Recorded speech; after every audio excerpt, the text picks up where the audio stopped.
अभिवादन स्वीकार कीजिए ब्रजेश मिश्रा का और आप देखना शुरू कर चुके हैं द डिबेट। बहनों भाइयों, आरएसएस के प्रमुख जब कोई स्टेटमेंट देते हैं तो वो पूरे देश भर के लिए खबर और खबर के साथ साथ इस पर विचार भी शुरू हो जाता है और इस पर चर्चाएं भी शुरू हो जाती हैं। राष्ट्रीय स्वयंसेवक संघ के प्रमुख ने पिछले दिनों पश्चिम बंगाल के एक कार्यक्रम में उन्होंने कहा कि इस देश की एकता के लिए हिंदू समाज का जिम्मेदार होना बहुत ज़रूरी है, क्योंकि और वैसे भी वो मानते हैं कि हिंदू समाज ही सबसे जिम्मेदार कम्युनिटी है भारत की, बाकी लोग नहीं हैं। मुसलमान, बौद्ध, जैन, अल्पसंख्यक, सिख, ईसाई, दूसरी कम्युनिटीज़, क्या इनको आरएसएस जिम्मेदार कौम नहीं मानता है? क्या जिम्मेदार वो सिर्फ हिंदुओं को मानते हैं या फिर इसके पीछे कारण कुछ और है? आज चर्चा इसी विषय पर। बहनों भाइयों, राष्ट्रीय स्वयंसेवक संघ के प्रमुख ने एक बड़ा बयान दिया है और वो बयान पूरे देश भर में चर्चा का विषय बना है। आरएसएस प्रमुख मोहन भागवत ने कहा कि उन्होंने कोट अनकोट में बताता हूँ, लोग अक्सर पूछते हैं कि हम केवल हिंदू समाज पर ही ध्यान क्यों देते हैं। मेरा जवाब है कि देश का जिम्मेदार समाज हिंदू समाज है, देश का जिम्मेदार है हिंदू समाज। तो क्या बाकी कम्युनिटीज़ जिसमें माइनॉरिटीज़ भी आते हैं, दूसरी अदर कम्युनिटीज़ भी आती हैं, क्या आरएसएस उनको जिम्मेदार कौम के रूप में नहीं मानता है? क्या आरएसएस उनको देखने में कोई भेदभाव कर रहा है, या आरएसएस का दृष्टिकोण हिंदुओं के अलावा दूसरी कम्युनिटीज़ पर इसी बयान को मैं प्रतिबिंब मानूं?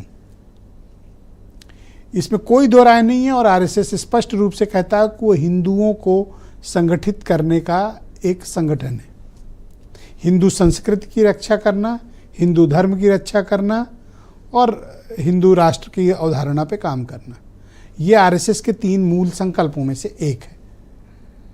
लेकिन कभी दूसरी कम्युनिटीज़ को लेकर कभी कोई इतनी स्पष्टता नहीं होती थी कि अदर कम्युनिटीज़ के बारे में क्या ओपिनियन रखी जाती है। तो आरएसएस प्रमुख का ये कहना है कि हिंदू जिम्मेदार है, नो डाउट, बिल्कुल है। तो क्या दूसरी कम्युनिटीज़ जिम्मेदार नहीं हैं? इस देश में सिर्फ हिंदू नहीं रहते और भी कम्युनिटीज़ रहती हैं।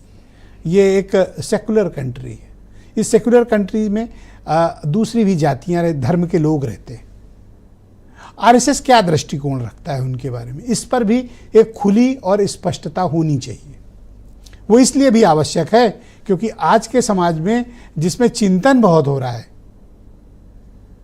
चर्चाएं बहुत होती हैं, एक लाइन के बयान को हजारों लाखों लाइनों में तब्दील कर दिया जाता है। उसके विभिन्न विभिन्न पहलुओं पर चर्चाएं, मीमांसाएं शुरू हो जाती हैं। तो ऐसे में कोई बयान सिर्फ एक लाइन का किसी जिम्मेदार व्यक्ति का नहीं होना चाहिए, बल्कि मैं ये मानता हूं कि पूर्ण स्पष्टता के साथ होना चाहिए। आरएसएस कोई छोटा मोटा संगठन नहीं है, इसलिए उनके कोई भी बयान को बहुत ही गंभीरता से लिया जाना चाहिए। इसलिए भी क्योंकि समाज में जो वर्तमान दौर है उसमें वो नीति नियंताओं में शामिल हैं। पॉलिसी एडवोकेसी हो, पॉलिसी मैटर हो, उसमें उनकी बड़ी प्रभावशाली भूमिका हो। कहीं डायरेक्ट है और कहीं इनडायरेक्ट है, कहीं वो प्रभावित करने वाली है और वो कहीं बिल्कुल स्पष्ट है। और पश्चिम बंगाल में चूंकि ये स्टेटमेंट दिया गया है, इसलिए इसके राजनीतिक मायने भी तलाशे जा रहे हैं, क्योंकि पश्चिम बंगाल भी अब एक नया बैटल के लिए तैयार हो रहा है। वहाँ भी चुनाव होने हैं कुछ वक्त के बाद, बिहार वगैरह के बाद।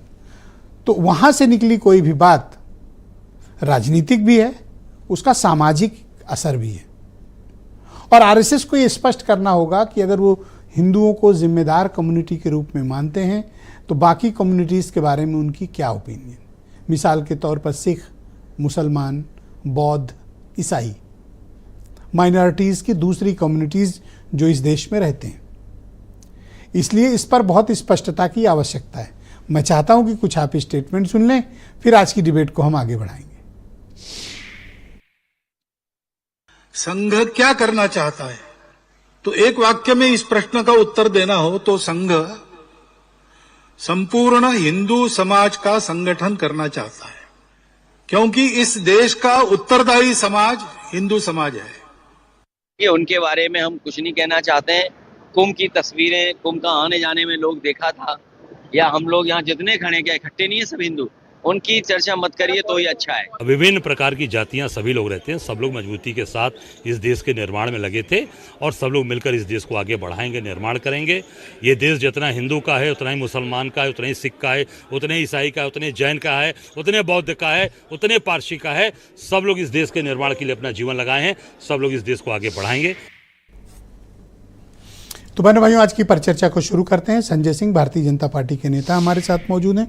अशोक सिन्हा जी को मैंने आमंत्रित किया, राष्ट्रीय स्वयंसेवक संघ से जुड़े हुए जाने माने विचारक हैं।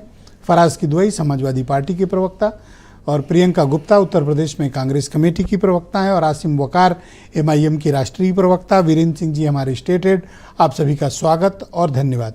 अशोक सिन्हा जी, कार्यक्रम